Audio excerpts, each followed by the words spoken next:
Est-ce que c'est rendre service à Kylian Mbappé que de le comparer au roi Pelé? Bien sûr que Lucas. non. Mais bien sûr que non.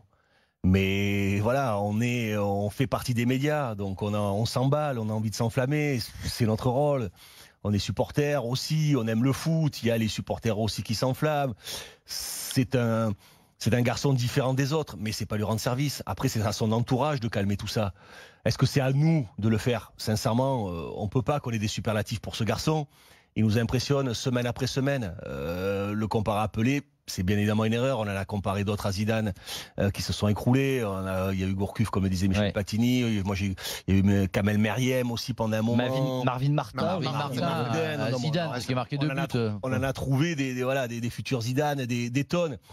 C'est bien évidemment pas lui rendre service. C'est assez proche de le protéger, son club également. Voilà, et à lui de faire très très attention.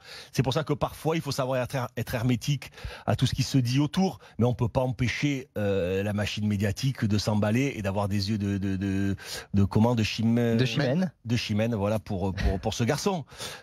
Il est remarquable. Et voilà, quand tu aimes le foot, sincèrement, si tu aimes le foot, que tu vis le foot, tu es obligé de t'emballer, tu es obligé de t'enflammer. On a tous vu, alors c'est pas notre génération, mais on a tous vu des images de Pelé, sa façon de se déplacer, sa façon de courir, sa façon d'accélérer. On pourrait aussi le comparer avec Ronaldo, le Brésilien aussi. Il y a des similitudes aussi. Bon, c'est un petit jeu de médias, c'est un petit jeu de presse qui lui rend pas service, c'est certain. Mais on se dit aussi qu'il a les épaules suffisamment solides et il va falloir, parce qu'il le rencontrera toujours. Oui.